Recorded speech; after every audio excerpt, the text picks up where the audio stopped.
Smart, efficient and practical, the Peugeot 208 hatchback is the latest model in a long line of appealing small cars from the French brand. It does, however, have two issues. Primarily, it competes in the most competitive sector where cars such as the Ford Fiesta, Vauxhall Corsa and Volkswagen Polo vie for attention alongside other talented superminis like the Citroën C3, Renault Clio, Seat Ibiza, Skoda Fabia and Toyota Yaris. And there are several more besides. It also has a ghost of the past to compete with, the Peugeot 205. Considered one of the best small hatches of the 1980s, especially in high-performance GTI guys, it's remembered fondly in Peugeot circles. Lower weight, high efficiency, so the 208 has great expectations heaped upon it and, at first glance, it looks like a worthy successor to the great 205. The styling is simple but effective, and it certainly doesn't have the stodginess of the 206 and 207 that preceded it. On average 114 kilograms has been shaved off the weight of the 207 it replaced, too. Its lighter body and underpinnings mean that smaller engines and perform better while using less fuel, plus components such as the brakes can also be reduced in size. It's available with high-efficiency 3-cylinder Peugeot petrol engines, while the Blue Eddy diesel models are incredibly efficient, with claims of up to 94.2 miles per gallon. For those seeking something peppier rather than full-blooded, there's a 165 horsepower 1.6-litre turbo petrol, with sufficient torque to propel the 208 from 0 to 62 miles per hour in 7.4 seconds. Performance-focused 208 versions of the 208D were quick thanks to a 200 horsepower 1.6-litre turbocharged engine. But the handling lacked the finesse and fun of the Ford Fiesta Street. That all changed at the end of 2014 when Peugeot Sport, the Marque's racing division, fettled his handling, with a mild increase in power to 208 horsepower. The car was transformed, thanks to the wheels being pushed further out to the sides of the car, the brakes being upgraded and a trick differential at the front to bless the 208D with incredible cornering prowess. Facelift and revisions from 2015. Summer 2015 saw the arrival of the facelifted Peugeot 208, new bumpers front and rear, including a larger grille, different light designs with greater use of LEDs, and a new suite of colors were the most obvious changes. Fewer modifications were made inside, although the trim levels were rejiggered with increased levels of standard equipment across the range. Daringly different interior. The 208's dashboard is one of its standout features. Fit and finish is very good, although not class-leading, and the bold design has a minimalist, modern feel. All 208s, including the entry-level access models from 2015 onwards, feature a large and rather prominent touchscreen in the center of the dash through which the majority of the car's functions, including the trip computer, Bluetooth connectivity, optional sat-nav system, reversing camera and so on, are operated. It looks good, but we've found earlier versions in particular had an unresponsive screen, making its operation frustrating. Unusually, the 208 features a very small steering wheel and a raised instrument cluster, so the driver looks over rather than through the wheel at the dials. The miniature wheel does lend the car a sportier feel, although not everyone gets on well with the arrangement. Some drivers find the top of the wheel obscures the instruments slightly, while others have no problems. Like many cars, the 208 is quite a spec-sensitive animal. A mid-range little car with a small petrol engine will feel significantly different to a top-spec model. As ever, it's always worth taking a test drive to see which specification and engine suits you best. The verdict: with so many excellent and new arrivals you could consider instead, it would be easy to assume the Peugeot 208 hatchback was something of an also-ran. Not a bit of it. Its styling still looks contemporary. The engine range is strong and economical, and it's comfy, even in disguise. Has it got what it takes to be supermini legend like the 205? Read on to find out in our full Peugeot 208 hatchback review. Peugeot petrol is great in 110 horsepower form. Diesels are impressively economical, suitably rapid performance for the courtesy of its relative lightness. Performance and efficiency figures for the Peugeot 208 are surprisingly good, even with modest power outputs at the range's entry point. Diesels are more economical on paper, but few supermini buyers cover high enough mileages to recoup the price premium. Peppy Peugeot 208 petrol's mainstay of the 208 range is a 3-cylinder 1.2-litre motor. In its most simple form, The non-turbo 1.2 PX68 has, you guessed it, 68 horsepower and just 106 Nm of torque available, peaking at 2,750 revolutions per minute. A 5-speed manual gearbox is standard here. This will require the engine to be worked hard, and consequently become less efficient, as you strive to achieve a 0 to 62 mph time of 13.8 seconds or a top speed of 103 mph. A better choice is the 1.2 PX82 version of the same engine and transmission combination. That slight elevation in power to 82 horsepower, with a similar rise in torque to 118 Nm makes it a little easier to keep up with traffic. Top speed here is 109 mph, while the 0 to 62 mph time has been shaved down to 12.2 seconds. Fitting a 5-speed automated manual gearbox to this engine, at G5 in Peugeot's peak, makes for the least appealing 208. The transmission itself is jerky, unable to hold a candle to a conventional automatic gearbox in smoothness terms, and it's also slow. While the top speed nudges up to 111 mph, the 0 to 62 mph time is stretched out to 14.5 seconds. Pick of the range is the turbocharged 1.2 PX110S and S. That's how Peugeot identifies its models with stop-start fuel-saving technology. A 5-speed manual's again standard, but a conventional 6-speed automatic is also available. More important than the power increase to 110 horsepower is the richer seam of torque, with 205 Nm available from just 1,500 revolutions per minute, making it a flexible, easier to drive engine. Both transmissions will take the 208 up to 118 mph, while at 9.6 seconds the manual's 0 to 62 mph time is 0.2 of a second swifter than the auto's. Fulfilling the warm, rather than hot, hatch brief is the 4-cylinder, turbocharged 1.6T HP 165 engine. A 6-speed manual transmission is the conduit for 165 horsepower and 240 Nm of torque at 1,700 revolutions per minute being delivered to the front wheels, resulting in a 0 to 62 mph quote of 7.4 seconds and a top speed of 135 mph. Fuel miserly Peugeot 208 diesels. Choosing a 208 diesel will essentially mean a choice of 4 versions based around a 4-cylinder, 1.6-litre turbo unit. First up is the 1.6 Blue Eddy 75S and S. It only musters 75 horsepower but 230 Nm of torque at 1,750 revolutions per minute makes it a more appealing engine than the entry-level petrol. Still, it's not quick with a top speed of 106 mph and a 13.3 second 0 to 62 mph time. A 5-speed manual standard here.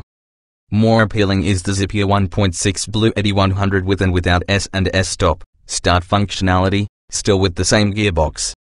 Performance figures are identical for both versions as the 99 horsepower and 254 Nm of torque at 1,750 revolutions per minute outputs are shared with both, meaning a 10.7 second 0 to 62 mph time and a 116 mph. But stop-start improves the claimed fuel efficiency from 80.4 mpg to 94.2 mpg. Topping the diesel range, but still sipping fuel at a slow rate, is the 1.6 Blue Eddy 120S and S. It has a 6-speed manual to access the 120 horsepower and 300 Nm of torque at 1,750 pm. The result is a 118 mph top speed and a 9.4 second 0 to 62 mph time. Rapid Peugeot 208 T performance for the range topper. The 1.6-litre THP 208S and S has been cranked up to 208 horsepower, with 300 Nm of torque from 1,700 revolutions per minute. This makes for flexible real-world performance, and from the off-the-grid feels eager and responsive with little in the way of turbo lag. The result is that no matter which one of the 6 gears you are in, overtaking is both quick and safe. And those key figures: a 143 mph top speed and a 6.5 second 0-62 mph time should win you a few rounds of hot hatch top drums. Nimble handling is a common 208 trait, but numbness doesn't inspire confidence. Exceptional cornering ability Fogtail. While the Peugeot 208 absolutely eclipses its 207 predecessor for on-road abilities, it still isn't anywhere near class-leading in terms of handling. What's lacking is the degree of traction in corners required to inspire confidence when you're driving with vigor. The Ford Fiesta, Mazda 2 and Suzuki Swift are all better at controlling body roll in this regard. However, most of the time, a 208 more likely to be found pottering around town, something it does easily with the lightness to the controls amplified by the small wheel, making urban maneuvers feel easy. The steering feels quick, but there's an absence of much feel which again limits the confidence you'll have when driving on B roads. Superior 208 dynamics. The 205 GTI was well known for its lively handling traits, but times and tastes have changed in the Peugeot 208. It is a much more widely accessible product than its ancestor. There's much less in the way of throttle adjustment and rear-end movement on the limit in the Prestige, although it's more obvious in the GTI Peugeot Sport. Both can be resolutely neutral when cornering if you're gentle with the accelerator. Enthusiasts may lament this lack of adjustability, but in reality it makes the Peugeot a far more rounded package, and one that flatters the driver, regardless of ability. There's little in the way of understeer, and pitching the 208 hard into a bend simply results in it tracking faithfully round without too much drama. With its torsion differential reducing wheel spin on the inside wheel of a corner, traction is much improved, particularly in tighter radii bends, allowing you to get back on the power sooner.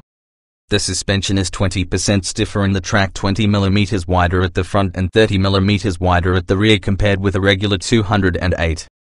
Thankfully the changes haven't compromised comfort though, and despite the car's considerable ability it's not just a fast one-trick pony.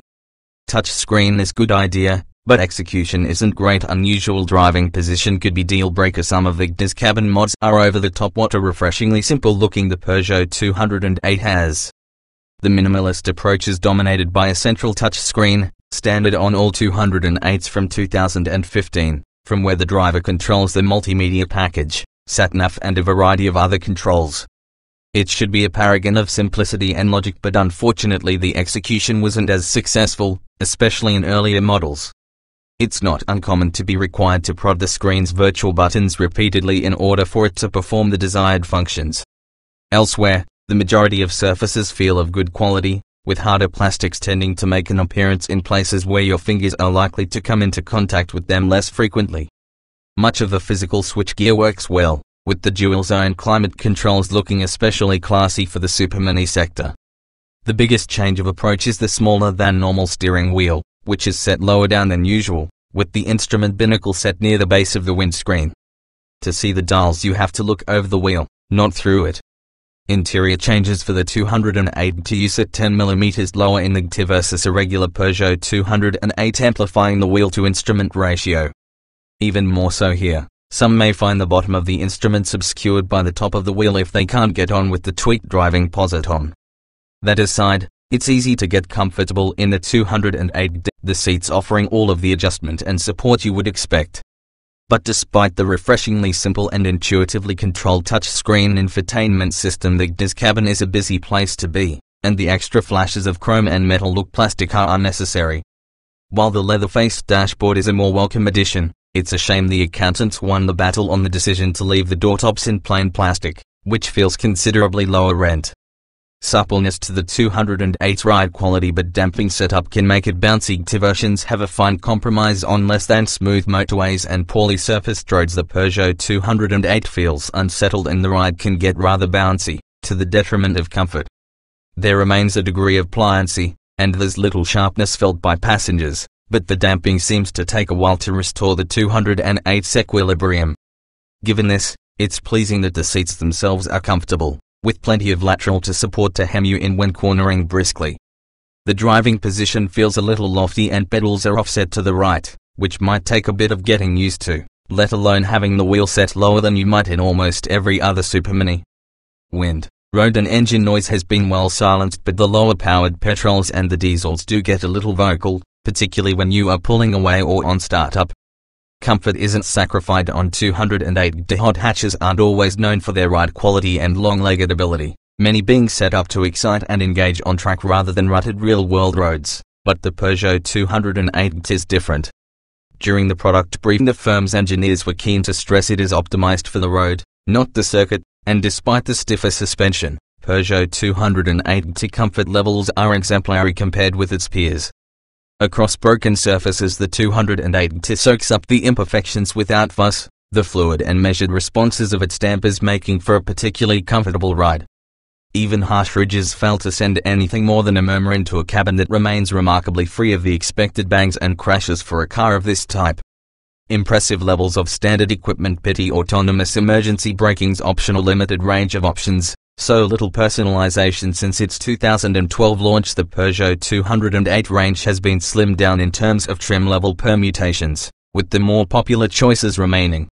Consequently, it's a very well-equipped lineup of superminis. Standard Peugeot 208 hatchback equipment. Active entry point to the 208 range is by no means a hairshirt special designed for people looking for basic transportation.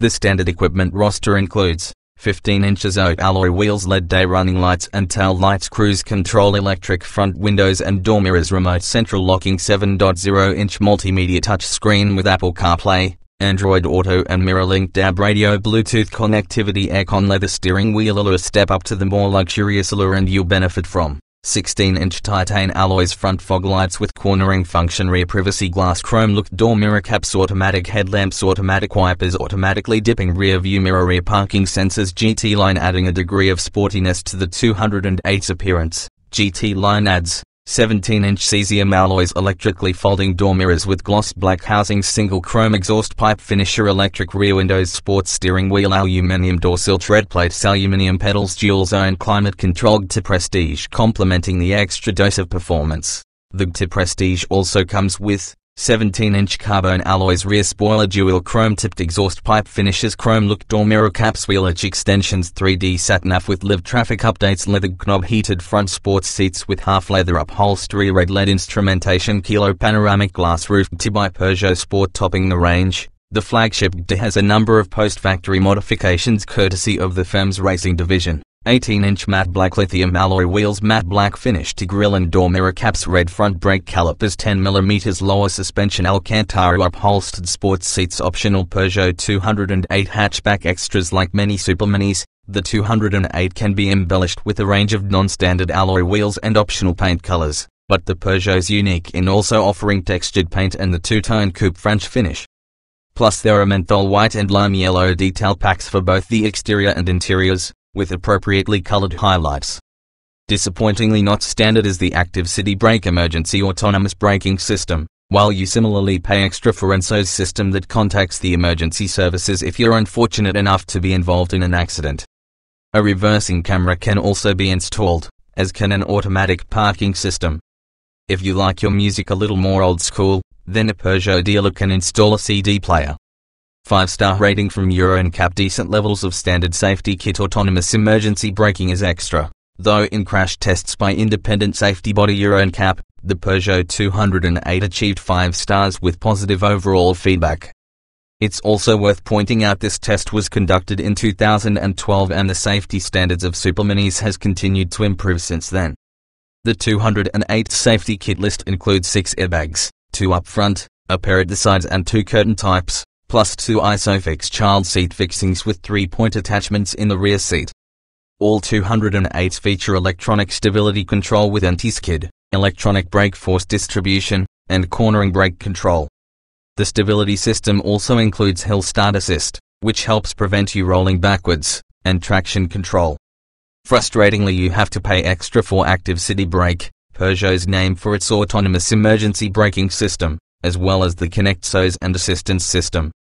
This automatically contacts the appropriate emergency services in the event of an accident. The system is triggered by airbag deployment and the exact location of the stricken vehicle can be pinpointed by emergency crews. Compact exterior, roomy interior. Boot space suffers compared with larger rivals. Lack of storage space for odds and ends compared with its 207 predecessor. The Peugeot 208 is more spacious and practical, despite its length and height being reduced by 7 cm and 1 cm respectively. By making the packaging more efficient, there's more space on board, allowing 4 6-foot-tall adults to be accommodated easily, providing the headroom. Robbing kilo glass roof isn't specified. The front feels especially roomy, in large part because of how the dashboard in front of the passenger is scalloped away. Given the minimalist look of the 208's cabin, storage for odds and ends isn't great and right-hand drive cars have a pathetically small glove box due to the fuse box taking up about half of its potential volume. The 208 is a doddle to drive around urban areas thanks to its diminutive dimensions, aided on higher spec models with rear parking sensors. For an extra fee you can also specify a self-parking function, but it's very easy to maneuver in tight spaces anyway. With the rear seats in place, boot space is pegged at 285 litres, increasing to 1,152 litres with the rear seats folded over. You can't access the release levers to fold the seat backs from the boot, which makes performing the task irksome on 3-door 208s. Be aware the seat doesn't fold completely flat. In later years all 208s had a 60 hours 40 minutes split rear seat as standard, but this wasn't the case on early lower spec models. It's not the widest of boot openings either, plus the design means the tail lights encroach into the width of the opening, a point for form over function there.